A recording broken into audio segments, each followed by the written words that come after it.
Hello and welcome to the Overly Animated Podcast, where we take animation seriously. We talk everything animation here, including RWBY, which we'll be getting into right now. I'm Dylan Hysen, and today I'm joined by Hayley Nabuurs. Hello. And Andy Potter. Hello. More RWBY this week, the second to last episode or week of Volume 6. Episode 12 this time. We're talking Seeing Red, which came out on Rooster Teeth First today. We cover the Rooster Teeth First premieres here on Overly Animated. Check us out at overlyanimated.com. Search for Overly Animated RWBY on iTunes, and our YouTube is youtube.com/overlyanimated.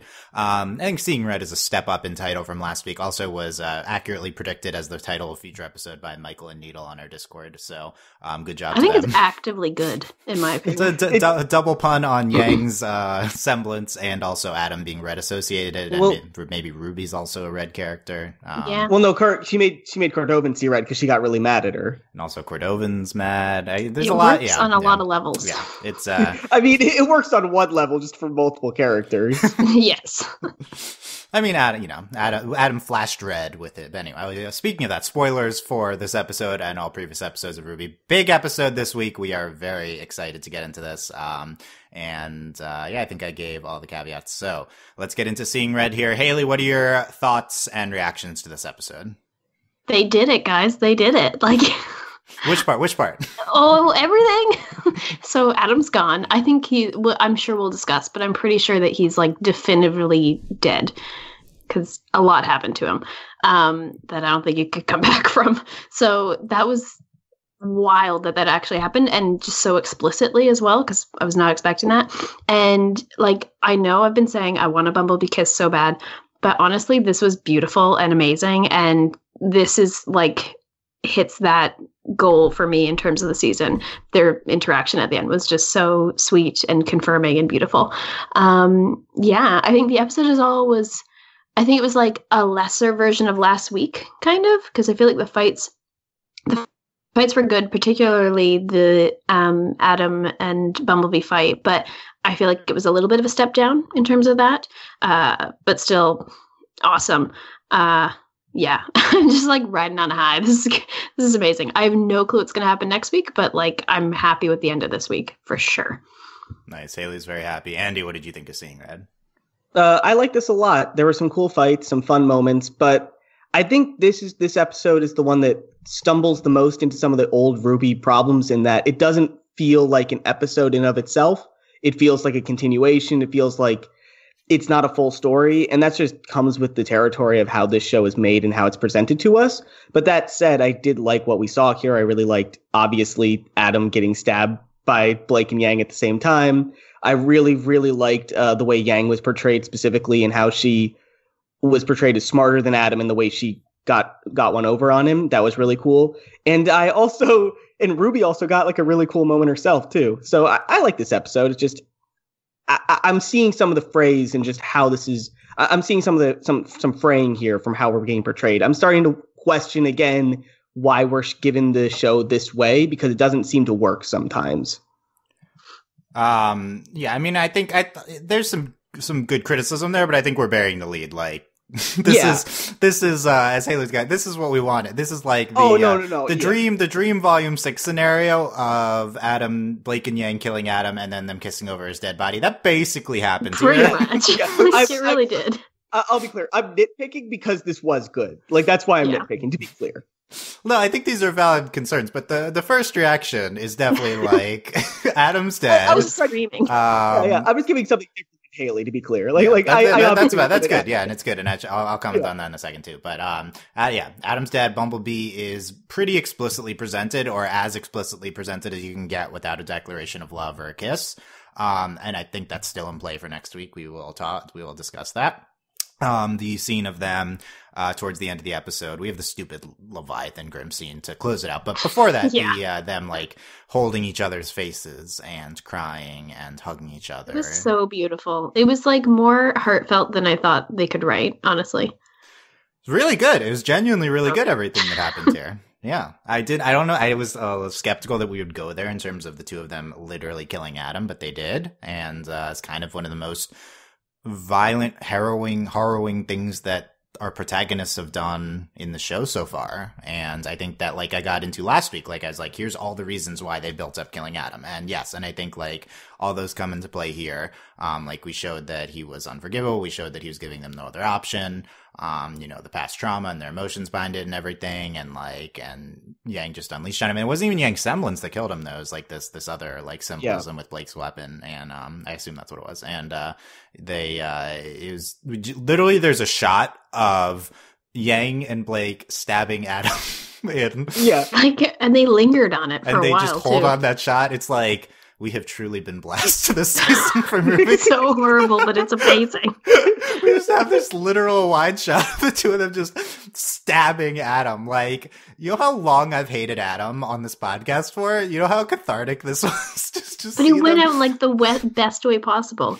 Like, it's one of the most iconic things, moments of the podcast. Me and Delaney just ranting on Adam at volume 3 after, like, he did that to Yang. And then I even, like, replayed it in our, like, 500th podcast clip show.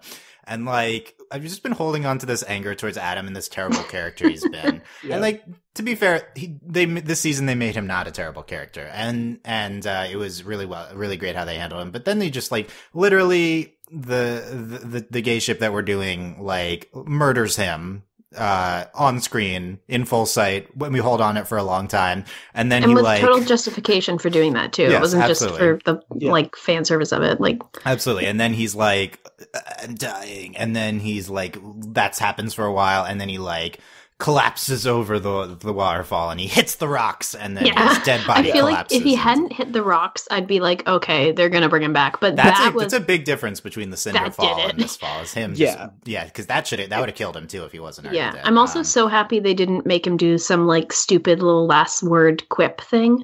Yeah, he just said, "Oh." He didn't get the last word.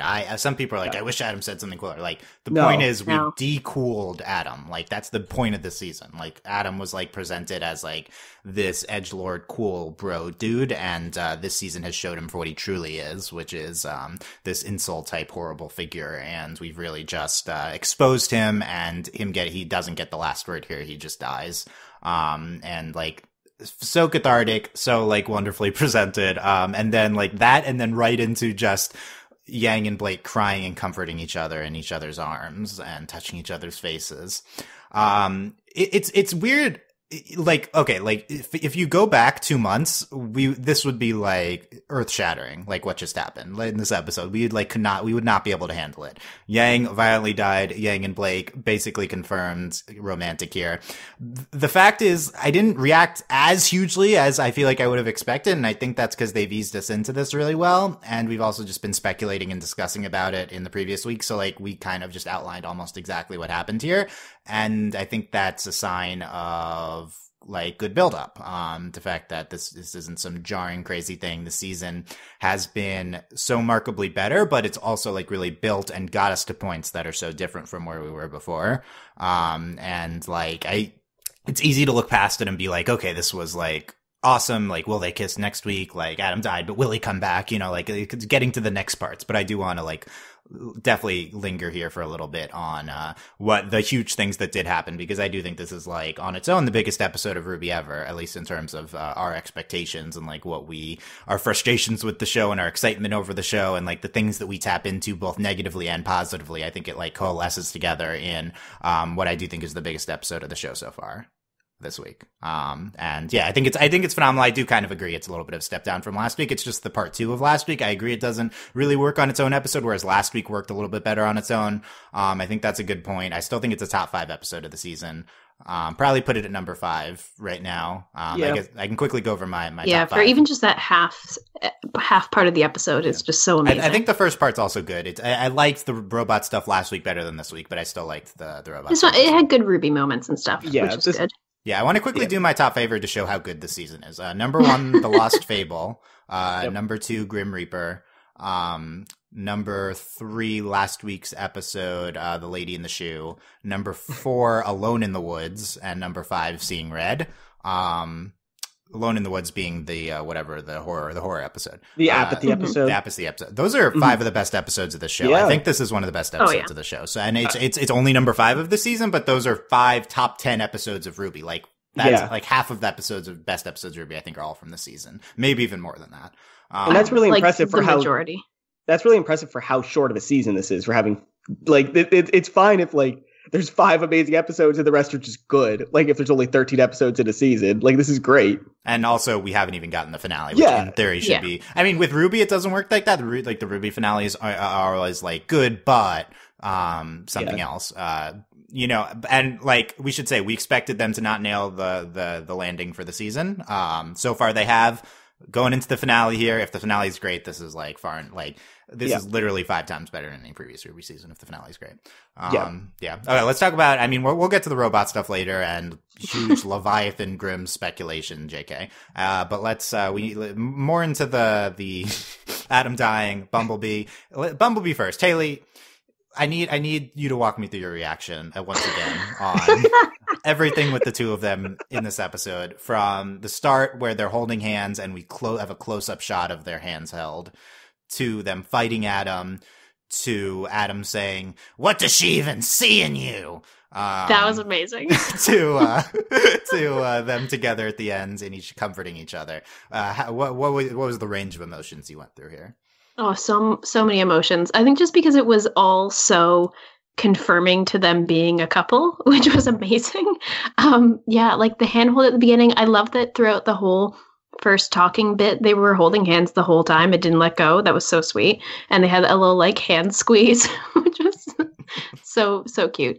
And that was great. And it was also nice too, because they had that dialogue at the start about like how Blake left Adam, and then that came back around, and I think that was a really good kind of mini version of a lot of their angst in Bumblebee has been around Blake leaving and coming back and stuff like that. So that was really great. But yeah, it was amazing. And I think last week we were talking about how we didn't like that Adam had so many of these like splashy like video game kind of scene moments happening, but Blake and Yang had that as well, where the split screen. Yes. And then they ran. I was not expecting that, but I was game for it. It was very fun. And their fight was great. And we got like classic Bumblebee moves of like spinning on Blake's weapon and with the ribbon and stuff. So it was so great and showed them in sync, which was awesome. I also really liked in this fight how Blake was kind of out of commission of it for like a bigger part of it, and that Yang got to really stand up for herself. I think that was really good, and also led to like some of the greatest lines of, like you said, the whole like, "What does she see in you?" Like I think I said on the Discord that like Adam ships Bumblebee. Maybe he doesn't ship it, but he confirms it. That's like the most romantically confirming dialogue in the episode. Yeah, it comes from Adam. When your enemy is like, "Why are you together?" Like we can debate how much the rest of it is confirming, but this line, "What does she even see in you?" Like Adam is directly comparing Yang relative friend to Blake versus him, which is he was a romantic interest. Exactly. It's undeniably the perspective of Adam associating them romantically. It is coming from Adam, but it is clearly what the episode's presenting with that line. Still greatest Adam line ever, I think. Definitely. I mean, there's not a lot of competition. So. No, there isn't. So that was awesome. And and then they fought, and I think it was a really good I don't know if this was like symbolism in the fight, but having Yang stand up for herself and be smart and have that like sick line of like, "Gotcha," and then punch him away was so awesome. But then to have them like stab him together, bringing them back together, I guess, as a relationship, to take him out, supporting each other, protecting each other, like they cheesily said last week. It was just so beautiful. And then we got that lovely moment with them, like just Blake breaking down. And I think I've seen some things about how people wanted them to kiss in that moment, but I want them to kiss, but not in that moment. That would be that's too many emotions that are happening with them. Like give Blake a second. It was just so great and supportive and beautiful. And Yeah. We'll get back to the kissing possibly in a second. I think this scene in this episode between Blake and Yang is the culmination of the two of their angst since the end of Volume 3. They've kind of, I feel like Blake has I don't know, it's not redeemed herself to Yang. That's not the right word, but like they've reached a point where the debate over whether Blake is going to leave her is done. I think we can move past that. If you're someone that's been saying Bumblebee's still not ready yet because we still have this undercurrent of angst, this episode concludes the angst. That is, whether you could say you don't agree, it does it well, but that's what the show is doing here. This is supposed to culminate the Bumblebee angst, and the undercurrent theme of this and the previous scenes between the two of them, and kind of all of their scenes this season, has been Blake left Yang. And that's the angst Yang had towards Blake last season with that incredible talk with Weiss. That's like them in the train in the first episode. That's specifically them here. They're talking to, or Adam's talking about, she made a promise to me once too. You're like, whatever. I promised never leave the people I care about again, says Blake. And, like, we're contrasting that, with how Blake was with there. And then at the end, what Blake is crying about is, she says, "I'm not going to break my promise, I swear." And that was so sweet. Like, she's just so concerned because, like, she should be crying. I think she is crying because he's dead and all the like trauma that's coming along with this. But she just wants Yang to know that she's there for her and isn't going to repeat what just happened with her. And I think there's also a part of it, like, her last relationship was Adam, and I think she's telling Yang, this won't happen. Like, I'm kind of joking. Like, it won't end with me stabbing you. Like, I'm kind of half joking with that. That might be part of it. Like, her last relationship ended with literally one of them dying. And I think she's kind of like, this won't happen again, this kind of stuff. Mm-hmm. Yeah, it's Blake saying, "I know I hurt you in the past. I'm not going to do it again, I swear." And Yang says, "I know you won't." Yep. It's just so perfect, and it's just there for her, which is so sweet. Yeah, they're Blake's crying, Yang hugs her. Their hands are on each other's shoulders. They're looking into each other's eyes. We got some face touching. Yeah, Yang puts her hands on Blake's head, and then Blake puts her hand over Yang's hand that's on her head. And, like, that's not what like girlfriend like friends who are girls do. Yeah, obviously. Yeah. That's what girlfriends do. This is a very also holding hands like they did before is also not that, and continuing to hold hands. And then just a very romantically charged scene here. And this is them getting past what has been separating them for the previous season. And it's such a like mature romantic relationship, I feel like, as well. You know? It does. It does feel like that. Yeah. Yeah. And they're communicating here, and they're saying that like Blake acknowledges what Yang is upset about that she did, and she says, "I won't do it again." Yang says, "I know you won't," and I believe Yang means that. Mm-hmm. And their killing of Adam was kind of a gesture and thing that they did together. That's cement their love. That symbolizes that they trust each other and are past the angst that they had. So I do think that now Yang is over this. I mean, like, it might be a undercurrent, and like, obviously one doesn't just get past something and then like it could come back again, but in terms of like the dramatic arc, in terms of this being storytelling, like this is Yang is accepts Blake, and they accept each other, and they're in each other's arms, and they are now past the angst that they did, and they are now free to be together. A romantic relationship. Yes, I think so. And that is the next step. So let's talk about that. This thing that's been like haunting them in the form of Adam all this time is now gone. And Adam is gone. And Adam was the big thing that was causing them turmoil and maybe preventing them from being happy together, because and just relaxing back. Even like as we've seen, he stalked them across the world. Like, they always thought that was coming. Yeah, and he is now dead. Asterisk, we'll get back to that. So now they're past their turmoil, they're free to enter a romantic relationship. They didn't kiss here. I think a lot of people are going to be okay with them not kissing her, because it's like, oh, you just kill someone and then you kiss your girlfriend, like that seems weird. But I will say, I do think there are a lot of kisses in media that happen in times of large emotional chargedness and turmoil. There are. But was it after you just killed your last like romantic relationship partner? I think that's definitely happened in some movie before. Yeah, it definitely has. But was it good, or was it just cheesy? Like, I feel like this was a more natural reaction. I think if Yang kisses Blake in comfort, I think that's, I don't think people would be like, oh, that was gross. Like, like, no. Like, I think it could have been great. Way. I think like it's a respectable decision not to do it here. Yeah. But I also don't want to be. I also don't necessarily agree with like, you definitely can't do it here. Like, I think like. No. people crying, comforting. I think it also makes sense. I think there's a way to do like a soft kiss and then a hug afterwards or something of that nature. Like, you know, like, that's what I was kind of we're not saying like do like a full like romantic kiss.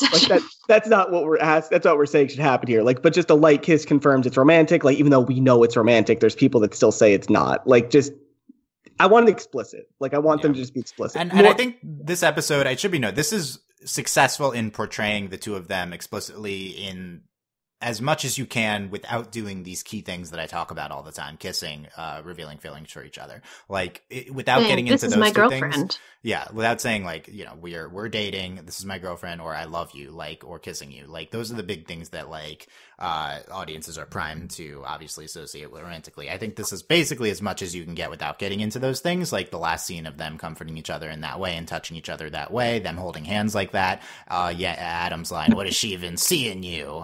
Like, also, like, good on you, Adam, so accepting. Look, Adam's a terrible person. At least he's probably not like a homophobe. Probably. Yeah, he's not a homophobe. Maybe. That didn't seem to be his problem in this situation. It wasn't based on like, well, maybe you could interpret it as that, but I feel like it was more so like he thinks Yang is a bad person. At least he wasn't delegitimizing towards them being together, right? Like he was upset that Blake had moved on past him, not that Blake had moved on past him with a girl. Like he could have been like, you're with a girl now, right? Like that. Like he could have done that. Like at least they didn't even get into that. So he was just even Adam's reading the signs, guys. Like look, RWBY fans who don't think Bumblebee's confirmed. Even Adam knows. Like, you don't want to be worse than Adam. And he only saw this scene. He didn't see all the other scenes. Adam wasn't even watching the show like us. No. Well, he was. He was actually watching the season. He was stalking them. So he probably saw more than we did. He was watching the one good season of RWBY, and that's it. Adam is truly blessed. He only was forced to watch the good season, right? Yeah. Oh my God. I'm just kidding. But also not. But also good. Okay. So I think like, so Bumblebee is together in the extent that they're like at least aware of like their feelings towards each other and they have gone past their trauma. The question is, will they now enter into a romantic relationship that is presented on the show? Here's the thing. Like, you'd think obviously yes.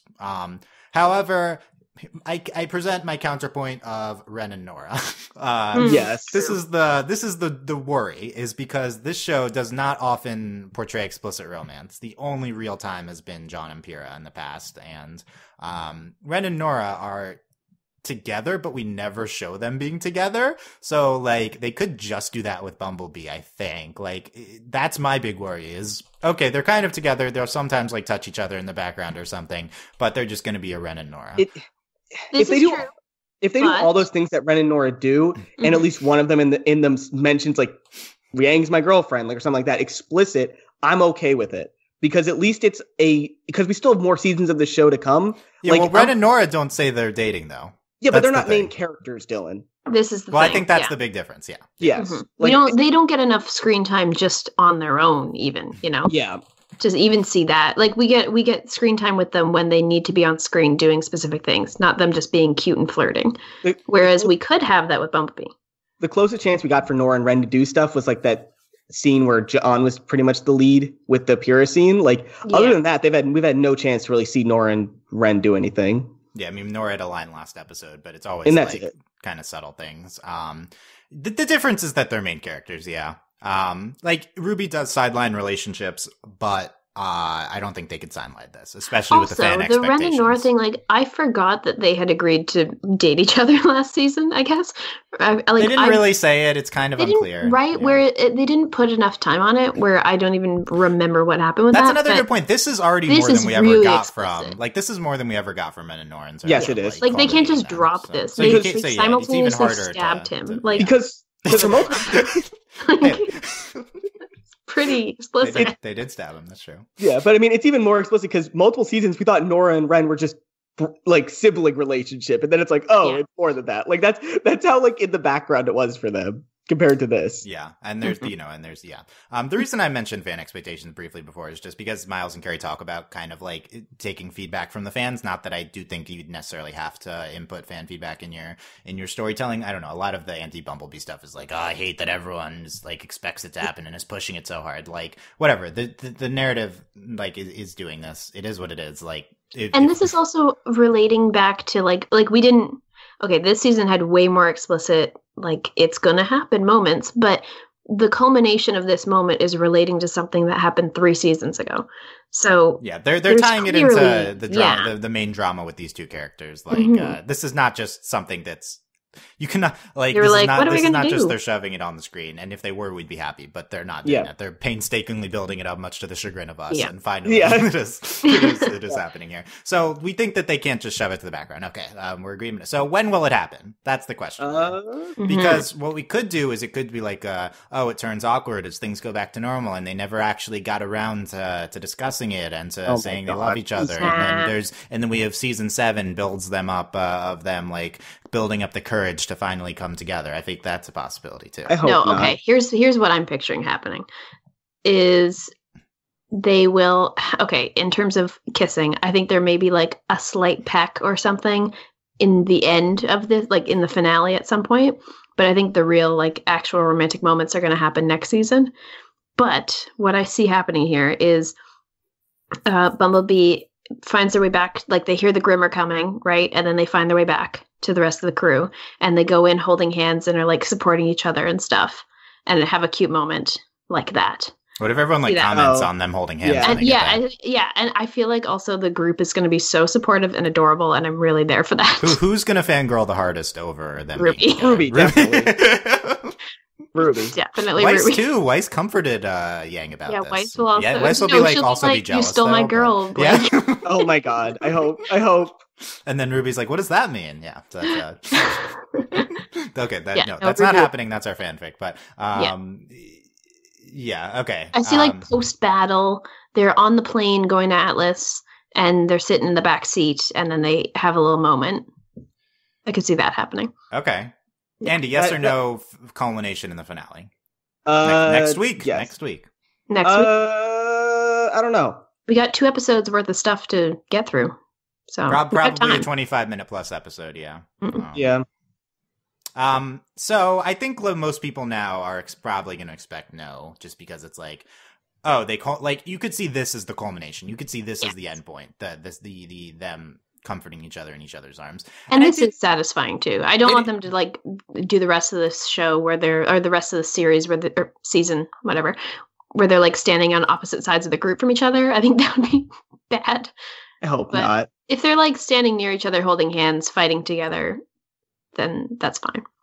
Yeah, I think like if it's not like we're going to be enraged if they don't kiss next episode. Like this is a good culmination for the arc that they've done. And it's explicit enough at a point where we're gonna there's no way to avoid it next season. Mm-hmm. I think that's what upsets me most, that this is a good culmination, which means we don't need to do more. You know what I mean? Like, how is this possible? Like, it's such a good like ribbon at the end of the storyline that I could see them moving on from it and waiting for next season, and I'm okay with that as a logical show watcher, but I just want them to be together. Like, I just want them to be together. I don't want to deal with another RWBY off season of everyone talking about how Bumblebee's not canon and like oh my god, I don't want to deal with those people. Just okay. I could see them this being it, basically, like with some small moments of the finale, like I was talking about. I do actually think though that they will kiss in the finale. Really? I think it's like over 50%, and I think it will happen in the epilogue, because I am expecting an epilogue, much like Volume 3. I talked about that last week, like the parallel. I'm expecting this finale to parallel Volume 3, having quiet moments after whatever we beat the stupid kaiju Grimm, and then we have, and Hayley outlines a perfect scenario. They're on the plane flying Atlas, and we have this small scene of them sitting down. I kind of expect them to talk about their feelings to a certain extent and then kiss. They gotta even just say like, wow, we killed a man. Like, they gotta have digest to that. There has I do think that's a part of it, and like that's what that crying scene was dealing with. But I think like, if I'm thinking like what's there going to be an epilogue about this season, this is the number one thing that there would be an epilogue about. Like also like what are the major themes of the season that you want to touch on at the end? I think it's Blake and Yang, and the fact that they just basically romantically culminated, and you can do that to even more of an extent. I think it's like RWBY's increasing leadership. And then I think Ozpin. I think it's like Ozpin and the lamp. Yeah, is the other. Yeah. Thing. Yeah. So That's what I like. If like I'm trying, like that's how I'm thinking. Like if I'm writing the show and I'm writing an epilogue, that like I think that's what it makes most sense to do. And I am hesitant just because it's RWBY. We've been burned by RWBY before. But they're doing so well now. They are. But they've all done. my expectations are out the window. Right. They've earned, I think, this season me not thinking like that. So if this is any show, a normal show, I am expecting them to kiss in the finale. Yeah, I'm not like super confident about it, but I think it'll happen. I'm not as high. I'm not as optimistic as you. There's a version where this could happen. Like I agree. There is a version. I just don't think that's the version we're getting because I still there's not a lot of time in the next episode, and they have to do a lot of stuff, and I don't know which things they're doing. Like. Right. Okay. We'll get. There's a lot of things that.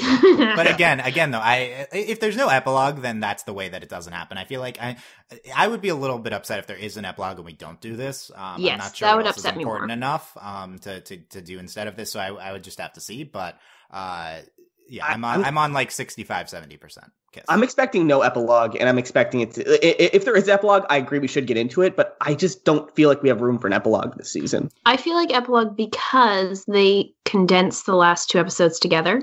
And I think that's a decision where they're like, it would like we want to have this quiet bit, and it'd be kind of disappointing for the fans if that was the whole last episode. That's my assumption on what the thinking was to combine them. Yep. Yeah. Because otherwise, like, why? Clearly, they're fine. Like with this week and last week, they're fine splitting things up like that. That's a good point. You know? Yeah, I agree. I think that's exactly what the motivation is for combine, because we know that the reason they combine the episodes is because Niles and Carrie asked them to, like, and it was like a story, which is awesome that Rooster Teeth allows that, by the way. It is. Yeah. It is. So I think that I think there's going to be quiet stuff at the end. I'm just looking back to volume 3.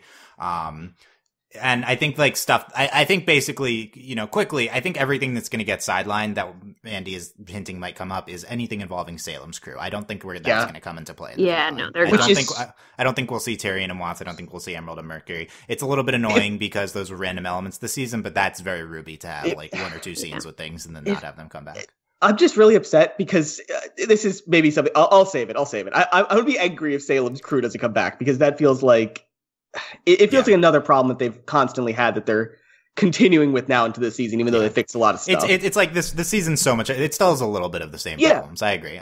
Salem's crew is. I don't think Salem's crew is happening. I do expect Neo and Cinder to show up. But I just want a consistent villain, Dylan. That's really what it is for me. I just want a consistent villain that our team is working against. But that's not really the show. No, I think we're trying to get Salem to that point. And this season did a lot of groundwork, but it's not there yet. Yeah. No. It isn't. Okay, we'll get back to the finale speculations. The rest of this Adam scene, because we've talked briefly about it, but we get the Blake Adam versus Blake and Yang is one part of the fight, and Blake hits the wall. Oh yeah, I also want to go over. I'm gonna note whose aura breaks. Because that's going to be relevant for the finale. Adam versus Blake and Yang. Blake like hits the wall and Blake's aura breaks. So Blake has no aura going out of this episode. I don't know how quickly it recharges. Blah blah blah blah blah. Yang's aura also breaks at some point too.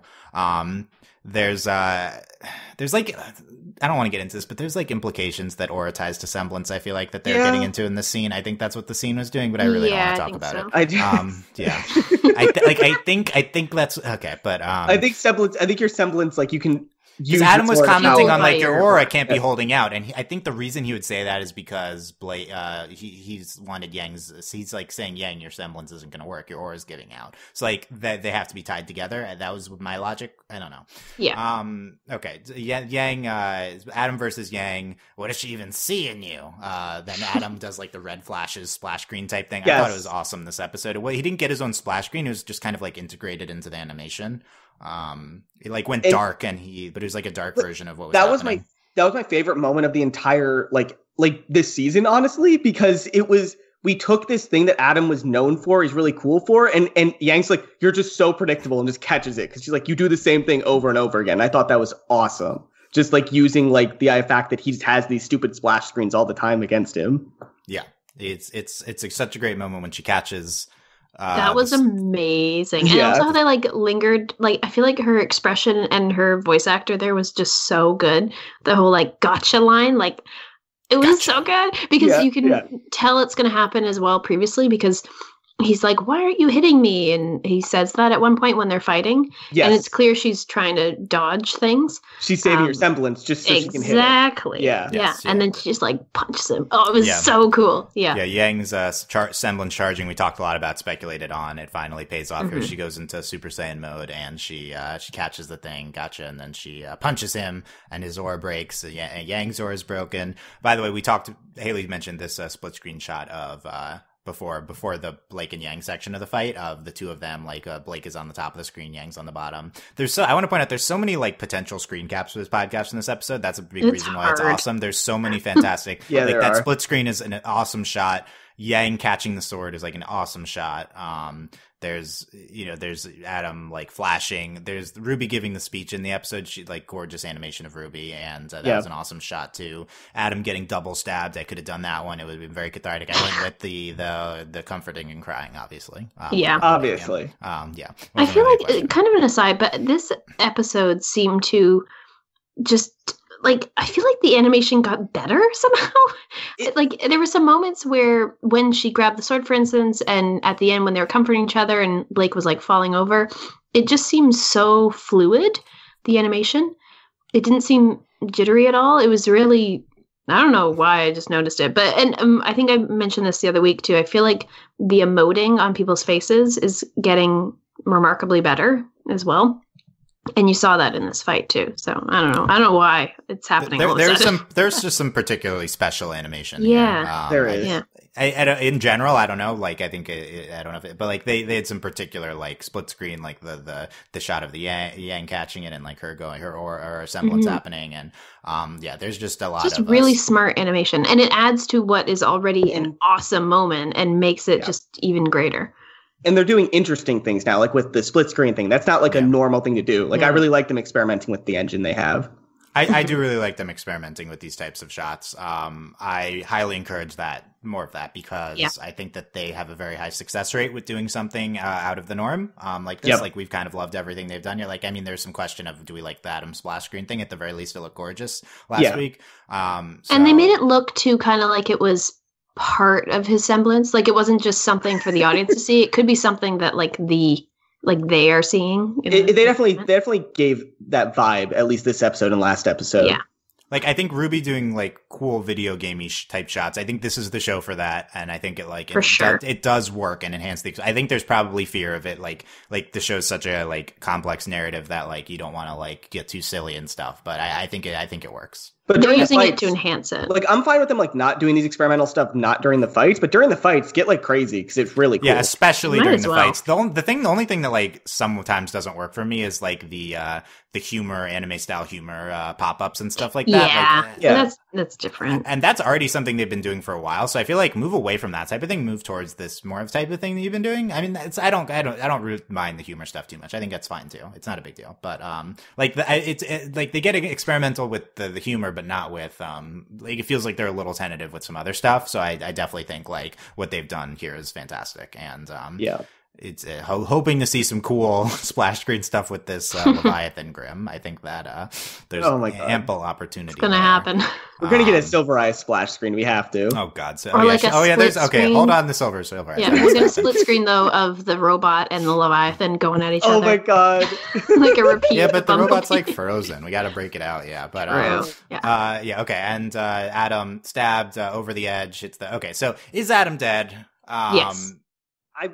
I wasn't sure if he was dead until he hit those rocks. When he hit those rocks, so limp, no, he's gone.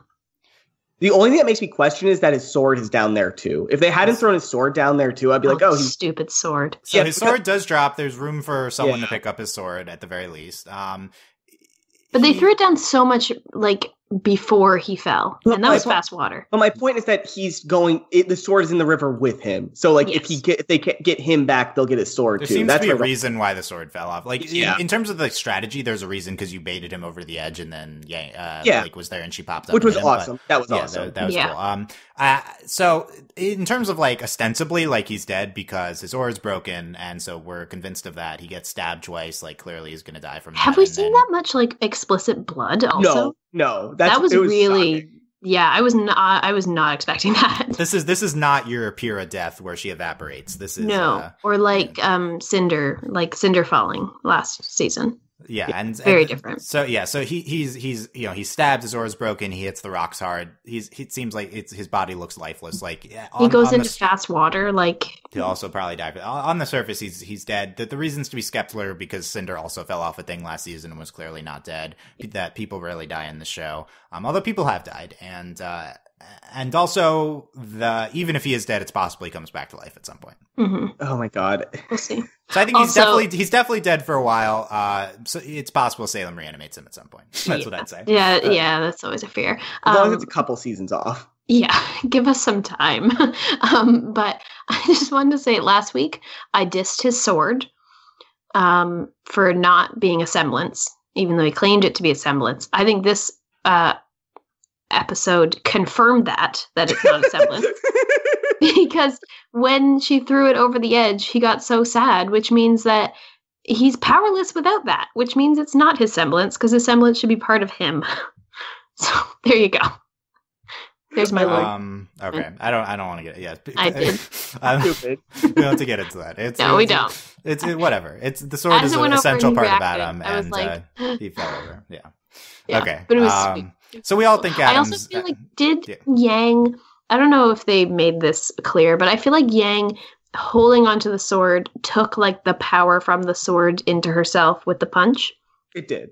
Right? Yeah. That's how I kind of saw that. I think it involves her charging up. Yeah. I don't know if it like directly takes power of other things, but at the very least, like she got hit hard, and the harder she gets hit, the more she charges up. Yeah. Exactly. So we think Adam's dead. At the very least, Adam's dead for narrative purposes at the moment, and the characters think he's dead, and he's dead in terms of the storyline. Like, yes, the show could do whatever he wants later, but for all intents and purposes, he's dead for now. If he comes back, there's a different storyline for him at the very least, which is at least this is the end of his storyline. Yeah, if he's going to be a zombie Grimm in season 10, I don't care. Sure, whatever. Yeah. He was decent in these last couple episodes, so like, sure. But he was decent because we knew he was going to die. Like yeah, that's a big part. I do think he kind of went from like the worst character ever to actually maybe kind of good. Like I think it was like such a marked improvement. He was almost a good character this season, or these two episodes. Yeah, at least. It's wild. Yeah, it is. Okay, done with that scene. Obviously, an equally important scene is everything with the giant robot, the Atlas. Oh my robot. god, not Voltron. So we start off with Argus soldiers cheering on Cordovan in the robot. We learn of Oscar's plan, where he's gonna. The quotations are on Oscar. He's gonna hit the. I did that in the outline. He's gonna hit the missile launcher when it pops out because it's outside the shield. Good plan. Number 1. 2. I don't buy that 10-year-old boy Oscar has this plan. This is Osmond. Okay. I'll talk about it later, but I think as the episode goes on, I'm more suspect of him being Ozpin as the episode goes on. We just saw this in the preview, like for the week, and I was like, okay, this is definitely Ozpin. Like he's like a master tactician plan. Like Oscar's gonna come up with that, but then he does some normal things. Fight. Yeah. He did some training, I guess, but he's not gonna he's kind of clever, and he had to be trained to fight. He hasn't been trained to understand mech technology. I guess, but the biggest thing for me is that he just gets so scared when like the thing crashes. Like Ozpin doesn't come off as someone who'd be like worried about dying or like in the way he was talking about it when they were crashing in the plane. Like it just felt very off to me. Yeah, it goes. It's a little more interesting as it goes on. But we'll get back to that in a second. Ruby's on the plane. Maria baits Cordovan into firing the missiles, but then she realizes and puts them away. The plane gets hit. Crow wants to go and see if Ruby's okay. He does nothing after the plane crashes. So what Crow does is he jumps off the cliff and then turns into a bird. And then Crow, why? I'm so happy other people noticed that because I noticed it as I was watching and questioned it. I was like, is this just me being what's there nitpicky? to question? I literally said out loud, why did you do that? Like it makes no sense. Like, It's not like he has to start skydiving in order to transform. You can just transform into a bird. But it's cool, and it's for animation's sake. It's easier to do. So. I'm not angry that they can't animate it. That's not what I'm angry about. Because the thing is, I get it. Their engine, whatever it is, it would look stupid. Him actually physically. There's no way to not make it look stupid. No, it would look bad. I'm fine with it being off screen, but the thing is, they don't even show him jumping off the cliff. They could have just like panned to the right, and then like they could show him running, then pan to the right past him, and then he's a bird. You know what I mean, catching up to the camera. Well, like I thought that he was gonna go after the robot as a bird. That's why I thought he was running off. Crow, no. But Crow just jumped off the cliff and then turned into a bird, then went left. It's like he's just wasting energy for no reason. Yeah. You'd had to get there quicker to see if Ruby's okay. I thought it was sweet. Sweet little bird Crow. Yeah, but he didn't have to go forward. He could have just run off. You could just run no reason he had to jump off the cliff. No. Okay, so... But he's cool and dramatic, so why not? The undercurrent to all of this, the RWBY part of the episode, RWBY Rose, is that all this is silly nonsense, so I'm fine with that. But then she gets these amazing leadership moments as well. But then, yes, like, we continue. what? So we continue the RWBY leadership arc, which I highlighted as one of the things that major themes of the season. RWBY says to Crow, "I need you to trust me." Just shoves him off, and then RWBY goes up to the giant robot that's standing next to the cliff, and RWBY starts making a speech to the giant robot. Oh my I was God. not expecting that. And you see the full shot of giant robot and then tiny RWBY just giving a passionate speech to this stupid giant robot. And I know the episode presents it in like a serious way, but this is so stupid. like of all why is she the giving a series speech to a robot? Well, I think she was specifically trying to piss Cordova off. Like, she wanted that to happen. Or she had It's this okay. plan. I don't care the purpose. It's so stupid. I think she had the plan, but then she was like, I'll try and negotiate with her first. You know? This is a good scene for her. She's giving this good speech, but like... It's hilarious. Doing the stupidest robot, and she's just talking to it. It's a very anime scene, Dylan. I'll give you that. It's a very anime scene, yeah. Like, if this was in like a mech anime, I'd be completely fine with it. Because it's in RWBY, though, it's just like, why are we doing this? Why is it like I know what shot you're talking about, and she's just so tiny in it. She's like so tiny next to the robot, and it's pretty funny. I was questioning how she heard her. Oh yeah, that too. Yeah. Yeah. But that said, I do like the follow-up to it. Like, the following part is pretty awesome. Her speeches were supposed to be on the same side, and she said, "I'm giving you a last chance to stand down." And then Cordovan does not give in, and then RWBY uses her semblance to go into the giant cannon, shoots the dust that's charging up, its semblance is out, and blows up the cannon, basically. Yep. I thought this was cool and a good extension of Oscar's plan that he laid out before. Oscar has this whole plan. He outlines two essential things about the robot. He's like, we have to do this one. The one doesn't work, and then the solution is the other one that was outlined. It's good information that you gave to the audience. It pays every part of everything we learned off there, and it feels fulfilling because it's something that kind of like makes sense as a part of the robot we've been seeing last episode. And I think it's like really awesome that like RWBY thinks of it on her own too, and that's a really great character moment for her. And I also think it ties in and mirrors with what Yang was saying to Adam last week. Like, it's a very similar, like, message that Yang was giving to Adam. Like, hey, we don't need to fight. This is you poking us, not the other way around. And I find that kind of interesting that they're hammering in two similar conversations with the sisters, but they're in very different contexts. And that they're both smarter than the people they're fighting. Yeah. Yeah, it's a good parallel with the two sisters, yeah. And I agree, like, RWBY doesn't want to have to blow up the robot. Cordovan could be in danger. She seems fine, but, But still, guys, of all the theories we had of this season, did we expect RWBY to be, like, verbally arguing with a robot? No, that's not where I thought the season was going, and yet we still love it. And yet we still love it, so that's still good. Great. Yeah, so RWBY blows up the cannon. I think like Weiss freezes the thing so that it looks like that, but it was all, remember that Cordovan had like 5 different types I know of she has like dust in there, but like Weiss is exhausted after this, so I thought Weiss was doing that. All the glyphs when RWBY's circles? falling. She catches RWBY falling. Yeah. Like, how did you miss this White Rose moment? Yeah, she slowed down RWBY with like 10 different glyphs, and then Crow caught her. Okay, yeah, I have to it was go very back to sweet. see that. Yeah, it was cute. It was probably like 2 seconds. It was really quick. Okay. Yeah, I question. Well, I guess it makes sense that Weiss is tired from that because she's tired already. But yeah. Whatever. Yeah, it freezes because the thing is in there, and then Ruby's falling. Her aura breaks. Oh, the glyphs. Okay, I see. I didn't understand that. Okay, I'm watching it right now. So yeah, Weiss. I thought this would be your highlight of the episode. Yeah, same. It's good. Yeah, Weiss was protecting Ruby, and then she's exhausted from that. I don't really understand how that works in terms of, but sure, slowing her down. Well, no, because those are her grabbing glyphs, the ones where she slows things down. Yeah. Like she's grabbed multiple things with them. Her grabbing glyphs. Okay, yeah, that's a real thing. I think that sounds legit, Andy. Yeah, when they're black, it's like it anchors. Think of the thing. The fight. You guys didn't know that coming. You just yes, I did. Dylan, do you remember the Evermore fight? She pulls back that big slingshot and holds Ruby in place with the black glyph. That's her whole. Yeah, and I'm sure there's been a scene where Weiss was getting hit by something and like used it to stand her ground. If I give you a quiz on what color glyphs Weiss had, you could give me the answer for each of them. For the black one, definitely. Yeah, no, this is you're. I think they're only black and false. Yeah, this is fake news. What are you guys talking about? Dylan, the black glyphs 100%. Yeah, they're like. Yeah, well, now you know because it was in the episode. You didn't know that before. She's done it through the seasons. She stood on walls before with them. Yeah. But you're noticing the color of her glyph, and they were so different.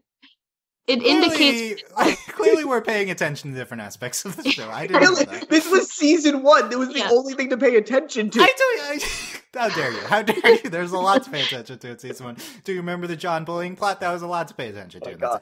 No, okay. If someone leave a comment if you can tell me without looking at the Wikia every color of Weiss. There's only two. There's only two, black and white. So it's a monochrome thing. It's so it's her and Blake are canon. Is that what you're saying? Yes. Sure. No, okay. This is it's been established. I don't pay attention to certain aspects of the RWBY that others do. So I guess I'll buy this. But seems like fake news. I don't know. Okay. I can't believe you. Find a picture of it somewhere. Okay, or Ruby's aura is broken. That's notable because I don't want RWBY battling this giant Grimm with the broken aura. Like she needs to either charge up, which I have no idea how that works, or silverize. I don't know. Or silverize. Yeah, there you go. Charging up would usually be John's job, but he also doesn't have an aura. Is John's aura also broken? It broke last week. Him and Nora. You want to emphasize that. And Weiss's aura I don't think is broken, but she is very tired. Yes. So like half of everyone except for Weiss on Team RWBY's broken aura. A lot of the secondary people, at least some, except Crow, notably. Crow, no, yes, you'd expect him to be the one to be in danger, but he seems to be okay for now. Yeah. Yeah, we'll get back to that in a second. But and Maria, and then Maria's like, I missed it. Oh no. So there you go. That was kind of funny. Yeah. But is the plane done? Is it grounded? Can they get back on this plane? I think they could make it happen. I think they will. I don't think they should. It looks like it crashed and they should have taken it to Atlas. Stable, yeah. I think probably they just take another plane. But like if they save the day, they'll be like willing, probably. Yeah, probably. Change of heart from Cordovan. And then at the end, this Leviathan Grimm and also the Manticores, I think, from episode 1, plus maybe other types of Grimm too. At the very least, the Manticores are coming to Atlas. Why are all these Grimm coming? Because the stupid giant robot. You think giant robot would unleash a lot of negative emotions? Oh, it could be. You think Cinder's unleashing? I think it's probably it's more than likely just that everyone's upset, but I think it's also maybe a Cinder thing because we haven't seen it for a little while. Also there's the lantern, which we've been told attracts. There's the lantern, yeah, true, right? And they've been in the same place for a while. I don't know. And they made a very explicit shot when RWBY was like walking away from Crow, I think it was, where they kind of zoomed in on the lantern for a second, kind of reminding us that it's there. That was an interesting shot. It seemed to like be very explicitly saying, "Hey, the lantern's still here" for some reason. Yeah, well, I think the lantern's going to come into play in the finale. It will. It should. We think the question probably will be asked, but although there's been no basis for that in any recent episode. No. But it's very possible someone asks the question. Makes sense. But I'm kind of fine with them not like keep pulling that string over and over again. We remember there's a question left. I don't think they needed to keep telling us. Mm-hmm. Yeah, I agree. I don't think they need to keep telling us. Andy, what's your thoughts on the finale being a giant Grimm fight? Like, because it doesn't seem like an excitement step down from fighting Adam? I guess the robot's equivalent, but if it's just Grimm, like this episode seems to imply, I am very disappointed because I can't see how I'm emotionally invested in this because we've seen this kind of fight a lot. We've seen it in the the season 3 finale, other than the purist stuff. We saw it in the season 2 finale and the season 4 finale. Like 3 of our finales so far have been just fighting Grimm. And it's kind of just the same old thing. Like, we get some cool fights. I'm sure the fights will be cool at this point because the fights this season have been awesome. But I really just, if we don't get any of Salem's crew, like even just no Cinder or Neo, I'm going to be kind of upset just because I want something emotionally, like to be emotionally invested in. Also, this kind of proves to me that we're not getting any more of Little Miss Muffet, which is really weird. Like, we got her for like 1 episode and a half. That was, very weird. You wanted more? I didn't want more. It just confuses me why we spent so much time on her. It felt kind of strange now. Yeah, that's one of the more baffling aspects of the season. Yeah. But it was not like terrible or anything. It was fine. No, it was just, I just don't know why. It was just weird. Yeah. Yeah. Haley, are you going to be disappointed if it's only Grimm? Yeah. Yeah. Well, it kind of depends because I think if they somehow have like a really cool fight scene with like Blake and Yang join up with the rest of them and then they all go off fighting and they do a Silver Eyes moment, I think it could be really fun. It wasn't what I was expecting. I would be upset though if Cinder and Neo don't make any sort of an appearance because we've just kind of dropped them, which is odd and I wasn't expecting. And I think I don't know how they do it, but Adam found them across the world. So like maybe Cinder and Neo have been doing the same. So maybe they show up. I don't know. I feel like Cinder and Neo will show up, though. I don't know how, but I'm not sure if it makes it more or less likely that they'll show up. But like because everyone doesn't have aura, like the next couple episodes are going to be pretty tense, just because like people can actually get hurt on our team. Like I doubt like RWBY will die, but I mean like it'll cause a different dynamic for whatever fights we have. So. This would be the best time for Cinder and Neo to ambush. And so to have so much of the first half of the season be centered around them and like bringing back this character everyone wanted to come back. It would be weird to not have them in the finale. And especially because it's long. It's going to be a long episode. Like, it is. If they're just fighting Grimm and then have a little epilogue moment, that would be like, I don't know how they'd fill that in. It just would feel like a step down, like Dylan said. Look, Cinder and Neo are going to be there. I'll answer the question. I'm 99% sure they will be showing up. I'm pretty sure too, Dylan, but like if it's just Grimm, it would be bad. But like a couple episodes ago, we had Mercury and Emerald and Tyrion talking about Cinder coming back. Like they reminded us of Cinder again by talking about her. The thing I want to say about Cinder is Grimm, so she's going to show up. Cinder, we might get a reveal of Cinder being Grimm, some sort of twist there. The thing I want to say about Grimm is that I think the same thing I thought of the robot fight kind of applies in terms of like it's just fun, and I'm cool with RWBY being fun and not being like so dramatic, high stakes all the time. So I'm kind of okay if there's a version of the finale if it was just like fun and enjoyable. Yeah. Like it was like last episode. I'd be like that was awesome. Yeah. It's like that's what I want to say. Like I do always like the Grimm fights. I will say I kind of like the random early season Grimm fights every season. That being said, Cinder and Neo are going to be there. I kind of don't think that Emerald, Mercury, Watts, or Tyrion will be there, but it's possible Watts and Tyrion just because they said they're coming. They're going to Atlas though, and we're not going to go to Atlas. It looks like. I think Cinder and Neo will be there, and they might be the cause of the Grimm. Yeah. I think my concern comes from the fact, Dylan, because I'm afraid it won't be fun. But again, that's just because fair because oftentimes it's not. But again, like I'm being a little unfair, I think, because this whole season has been very fun. And I think that's being a little paranoid and a little pessimistic. Maybe. The thing is, we've never really had a RWBY finale that we've loved. But the season has been so good. I just really want it to be good. Like Volume 2 and most of the Volume 3 finale, except for the Adam stuff. I don't know. I don't know what. I think the bigger question is I don't know what a RWBY finale has to do for me to like it. I think that's the harder part. I don't know what. I really don't think there's a lot they have to do to nail the landing. I think they've done most of the groundwork. Yeah. Already. Mm-hmm. I guess just fun, and that's a hard thing to categorize, like in like a conversation like this, like what we want from the finale. Like they just have to do cool things, like they like the split screen stuff in this episode. Just do some fun stuff for us. Mm-hmm. We're excited about this Leviathan Grimm, though. We're very excited. Oh my god, I don't.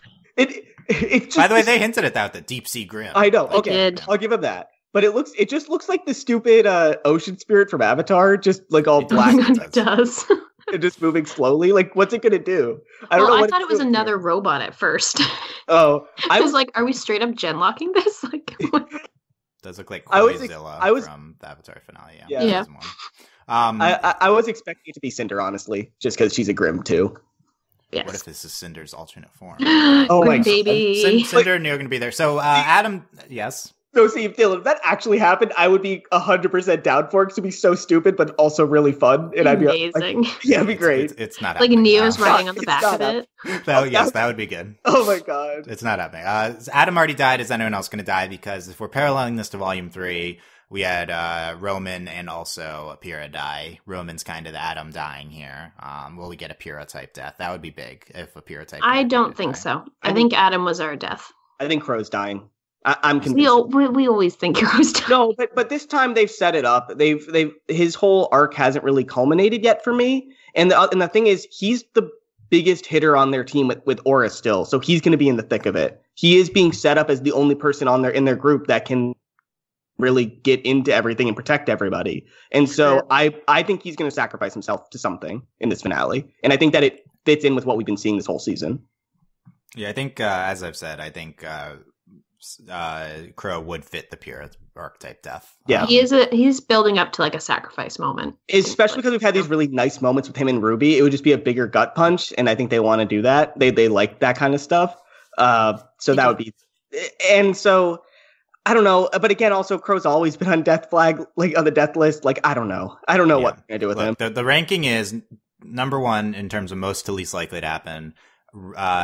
Cinder and Neo showing up, number 1. Number 2, I'll go Bumblebee kiss. Number 3, Crow dying. You might reverse 2 and 3. Is the lantern question in there somewhere?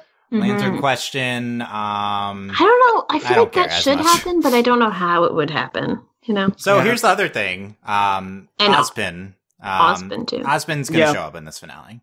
Oh, he has to. Whether it's what we've been predicting or not, he has to show up. So either Ozpin will awaken or he will have already been awoken. And I do believe that the twist will be that he has already been Oscar this whole time. Yeah.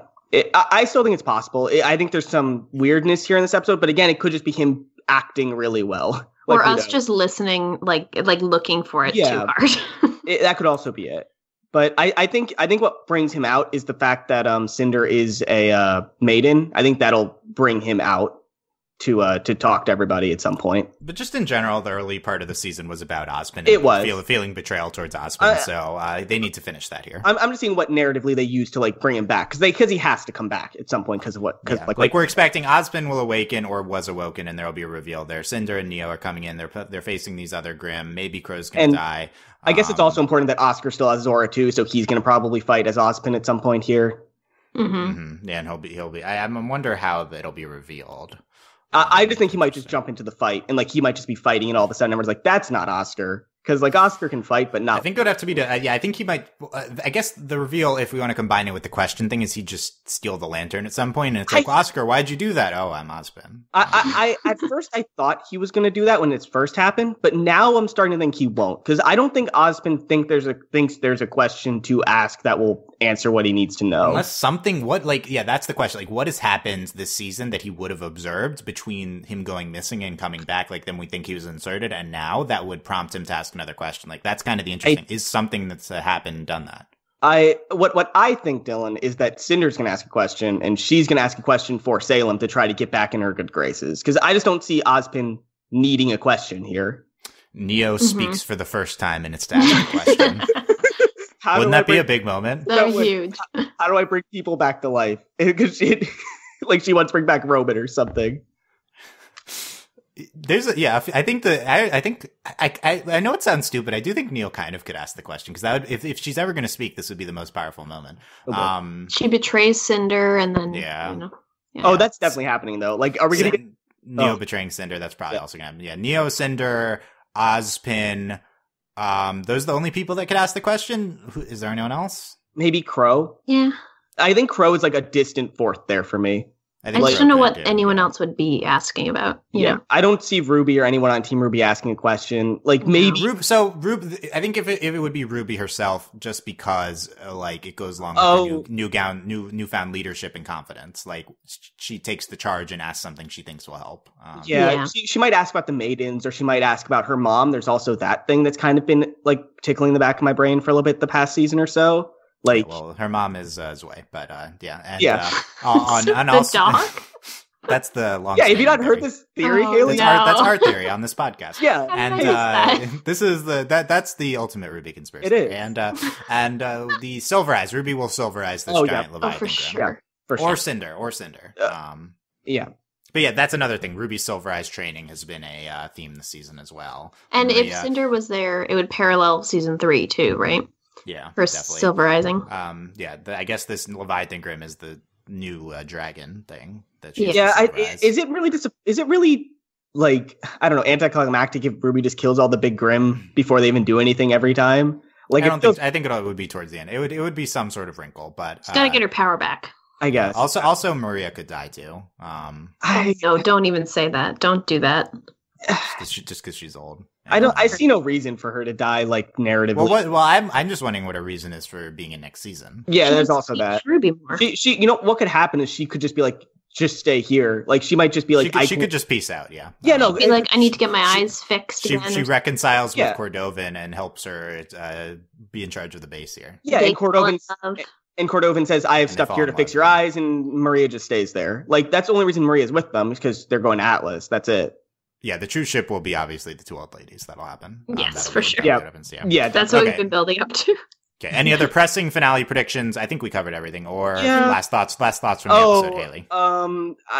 Andy, go first. Yeah, I just want to say that Salem. We need a consistent villain here, because I kind of touched on it earlier. I just really want to say it that, like, if we just touched on Salem's group here and just had all this stuff in the beginning of the season and we don't pay it off in some way, it's going to still feel really disappointing to me, because right now the team is working against a nebulous force that they don't really care about. Like, we need them to interact with Salem in some way, either through, like, her, like, weird jellyfish Grimm, or at least through her lieutenants more. Because, like, right now, they only, like, fight the lieutenants in one episode. Like, they fought Tyrion for one episode in season 4. They fought Cinder for, like, one episode in season 3. And that's it. Like, it just feels really weird that our main antagonists do not interact with our heroes in any way, shape, or form. And I think that's because our antagonists are so much more powerful than our heroes. And I think that it just makes it very hard to write around that. So I hope that we just need more of it. Like, we need to find a way to make them care about each other as heroes and villains. Like, it just feels really strange to me. So I hope that this finale delivers at least something on that axis for me. Yeah, I agree, but I will withhold judgment until the finale. I agree. I agree with the general point. Yeah. I don't think it's really hurt the season too much, but it is it is a factor going into next season. It's just hard for me to. It's one of the things that's hardest for me is for me separating how I feel about a specific episode from, like, my entire view of a show. And right now, my entire view of the show is a little bit down because of this, but the actual episodes and season is great. It's a weird feeling for me. Okay, fair. Yep. I don't think like the whole season could fix everything on its own. No. So it's possible that this will be something they'll work towards. It's also like, the Salem whole plotline will come more into focus as we go on naturally anyway. But yeah, looking back, it's been weird how little we've done we've had sporadic scenes this season with all of the Salem crew. It felt like it was culminating to, like, a big fight with them, and then they just kind of went away. Yeah, it is. It's the problem with doing a 13 season thing is we can't, like, have this big fight with them. That's, several seasons down the line. Okay. Hayley, final thoughts here or other predictions? No other predictions. This was just, like, we got the one of the top 3 moments of the whole show in this episode, I think, with the Adam and Bumblebee scenes. And I'm so happy it happened, and it's great. So, yeah. There you go. Yeah, there you go. It's awesome. And other things handy? No, I'm just excited for this. I don't really have any more predictions. No. Yep. Okay. Summer's Way. That'll be my prediction now. Just oh my god, that's always your finale prediction. Oh, are we getting a Tai Yang scene this season? Oh yeah. So now we've now determined into this group that every finale will feature Tai Yang doing something random, or us being at Tai Yang's house. Like, we just won't care. But it'll be that. Because, what are our trolling us? What are our post? What's the post? Guys? So patron Michael in our he's handling our predictions game this season. So if you go to our Discord at overlyanimated.com/Discord, go to the RWBY channel, check the pinned message. You can vote for our predictions for him. We can see who's going to be right. Which last season someone guessed Tai Yang gardening, and I don't understand. But that's it was because 3 people out of like 1,000 or something did actually write in Tai Yang and Raven. They didn't say gardening, but they said Tai Yang and Raven. They still said his name. Yeah, Yeah, it's a little much. Which is shocking. Yeah. Post-credit scene, you know, you could get Penny, like something with Atlas, right? Like these are possibilities here. Andy, does anything jump at you that it might be? The post-credit scene, like, yeah. It can't be the tail anymore, and I'm so happy for that. No tail. It could be Cinder and Neo finding Adam, like I mentioned, but I think they'll come back otherwise. Something with a maiden, something with Ozpin and Oscar, something with the question. These are all things that I think are going to happen before the credit scene, though. Not the maiden part. But you know what? It's possible that someone steals the lantern, and then the post-credit scene is someone calling Jin, and we don't see what they ask. Like, that's also a possibility. I could see that. Yeah, I could see that. I think it's going to be something random. I feel like Penny.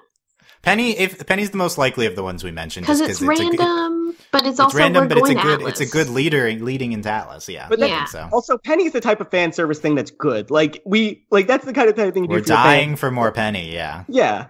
Like, it doesn't really affect anything in the story, but showing the audience Penny, like, that's just fan service, and it's good.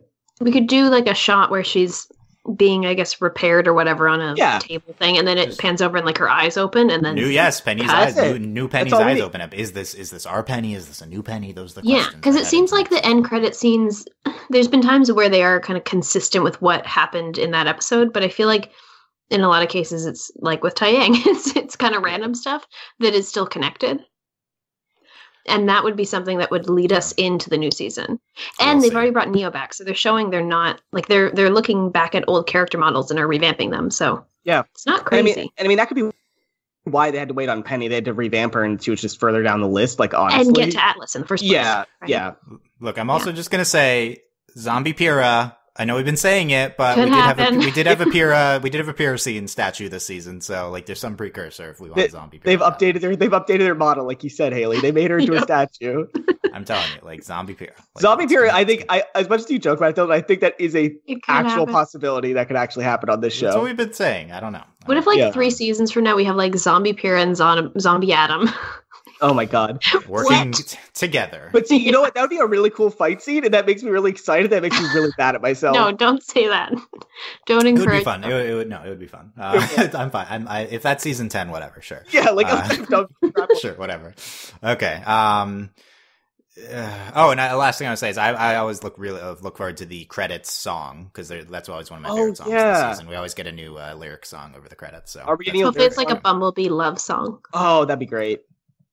Yeah, well, that could be another thing too. We could get. We'll probably get a few new songs too next week too, like at least 2. So that's a lot to look forward to. Very exciting. Yep. Let us know what you're looking forward to with this huge season of RWBY Volume 6 finale in our Discord, overlyanimated.com/Discord, in the YouTube comments at overlyanimated.com/YouTube, or on our website at overlyanimated.com. I mentioned vote in that predictions poll that I mentioned just now. Also, next week is the big premiere of Genlock. And everyone's favorite show. Just saying. Support us via Patreon at patreon.com/overlyanimated. Thanks to our current patrons, especially our patron podcast, Beatriz, aka Beatrix Cavendish. There's the Beatriz shout out she's waiting for. Yeah, okay, there you go. Oh my god, she got it in there. We'll see. I got it in there for you, Beatriz. I can't believe you. Thanks as always to our patron executive producers John Wright, Steve, Alex, and Hugh. May or may not have Genlock coverage. Just putting that out there. We'll see. Not promising anything. Let's see the first episode before we commit to anything. Mm-hmm. I mean, we'd have to schedule something, but we could tentatively schedule something. We might talk about that after this. And we could RWBY coverage. We're covering. I mean, there's a bunch of stuff we're covering that RWBY fans would be interested in right now. Big Steven Universe season finale coming up on Monday. As much as we're looking forward to the RWBY Volume 6 finale, the Steven Universe thing is the biggest episode ever. That's also really. But next week's huge. Next week. Look, this is one of the biggest animation weeks ever.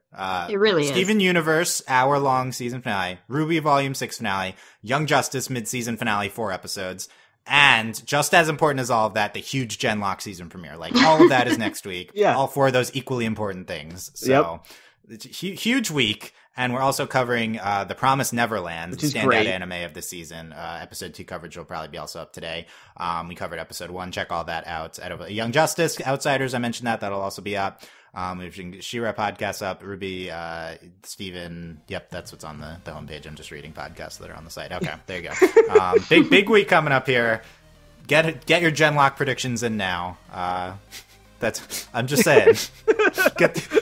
Where's the Genlock predictions spreadsheet? That's what I'm asking for.